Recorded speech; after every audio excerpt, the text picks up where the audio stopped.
అనంతపురం జిల్లా కేంద్రంలోని శారదానగర్లో దారుణం చోటు చేసుకుంది. 3 ఏళ్ల కుమారుడు సహస్ర గొంతు కోసి తల్లి అమూల్య హత్య చేసింది. ఆ తర్వాత ఆమె కూడా ఫ్యాన్ కి ఉరివేసుకుని చనిపోయింది. దీంతో పోలీసులు కేసు విచారణ చేపట్టారు. అమూల్యను రామగిరి డిప్యూటీ తహసీల్దార్ రవి భార్యగా గుర్తించారు. మరోవైపు 2 రోజుల కిందట అమూల్య దంపతులు గొడవ పడినట్టుగా స్థానికులు చెబుతున్నారు. ఈ ఘటనకు కుటుంబ కలహాలే కారణమని పోలీసులు అనుమానిస్తున్నారు.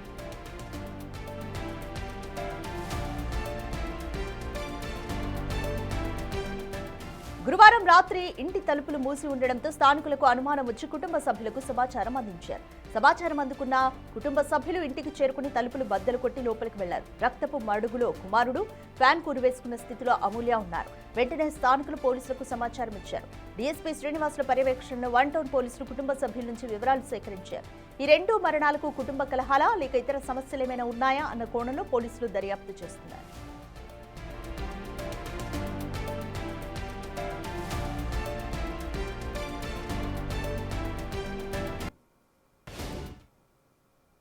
మాకు రాబడిన సమాచారం మాకు ఇక్కడ జేఎన్టీలో అనంతపురం టౌన్ జేఎన్టీ దగ్గర రిజిస్టేజ్ అపార్ట్మెంటు ఫ్లాట్ నెంబర్ 302లో 303లో ఒక అమ్మాయి హ్యాంగ్ చేసుకుని ఒక పిల్లవాడు చనిపోయాడని చెప్పి సమాచారం వచ్చింది.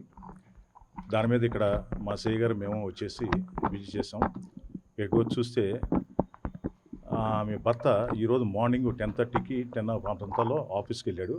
అతను డిప్యూటీ తహసీల్దార్గా రామగిరిలో పనిచేస్తూ ఉన్నాడు. వెళ్ళిన తర్వాత ఈరోజు ఈవినింగ్ 6 చిల్లర ఆ ప్రాంతాల్లో వచ్చాడు. అతను వచ్చి తలుపు కొడితే ఎవరు తలుపు తీయకపోవటం వలన కిందకి వెళ్ళి చూసుకొని పిల్లలేమి కింద ఏమైనా ఉన్నారని చూసుకుంటే కింద లేనందువల్ల మళ్ళీ పైకి వస్తే పైన చెప్పల్స్ అవి కనపడినాయి.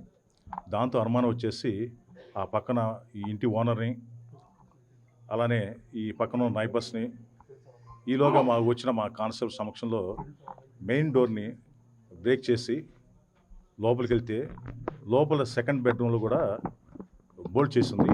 ఆ బోల్ట్ చేసిన డోర్ని కూడా బ్రేక్ చేసి లోపలికి వెళ్ళి చూస్తే అక్కడ చిన్న పిల్లవాడు నెక్ కట్ అయి ఉంది, చాకు కూడా పక్కనే ఉంది.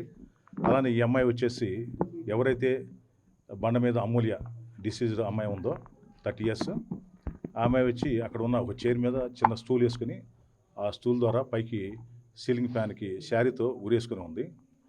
సో వాళ్ళ పేరెంట్స్ కూడా కబుర్ చేయడం జరిగింది. వాళ్ళ పేరెంట్స్ వచ్చిన తర్వాత దీనిలో అసలు విషయాలు ఏమిటి, ఎందుకు జరిగింది అనేది వాళ్ళు ఇచ్చిన దాని మీద విచారణ చేపడతాం.